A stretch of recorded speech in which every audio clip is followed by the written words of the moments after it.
आमर दाबी आमर दाबी जगतसिंहपुर जिला में मेडिकल कॉलेज खोलिबा आमर दाबी आमर दाबी आमर दाबी 25 वर्ष शासन कला मेडिकल कॉलेज कहीं की नकल जवाब दियो जवाब दियो जवाब दियो आम स्वास्थ्य सुरक्षा पाई तमर जदि चिंता नहीं तुमको हमें वोट दबु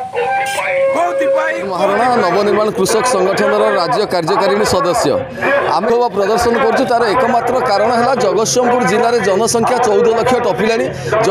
जगतसिंहपुर जिला एकमात्र जिला जो खनिज संपद ना ये समस्ते चाष उपर निर्भर करते आर्थिक अवस्था स्वच्छल ना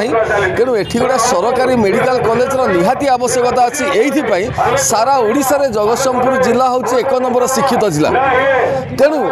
25 वर्ष धरिक निरवच्छिन्न भाव में नवीन सरकार को भोट दे आसला बेले ये जगतसिंहपुर जिलावासी स्वास्थ्य सुरक्षा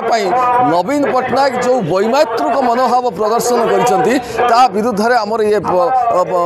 चली आंदोलन चली ये आंदोलन गुरुत्व को जदि न बुझे ताल आगामी निर्वाचन में जिलावासी निश्चित भाव में तार जवाब देवे। जगतसिंहपुर जिले में मेडिकल कॉलेज खोलिबा एवं पल्ली स्वास्थ्य केन्द्र को कटक स्थानांतर और बंद करने प्रतिवाद रे जगतसिंहपुर जिला स्वास्थ्य सुरक्षा अभियान तरफ एडसमा तहसिल घेराव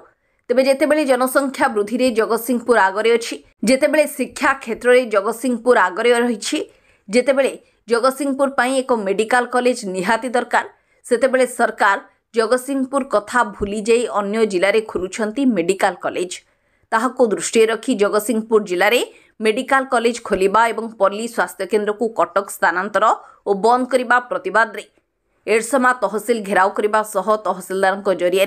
5टी अध्यक्षों को दाबीपत्र प्रदान करिछि जगतसिंहपुर जिला स्वास्थ्य सुरक्षा अभियान एमिति कि जदि 10 दिन भितर सरकार न शुणती तेबे सारा जिले में प्रतिवाद निया जलिब बोली देछि चेतावनी। एडसमा उत्तम को रिपोर्ट सूचना मीडिया।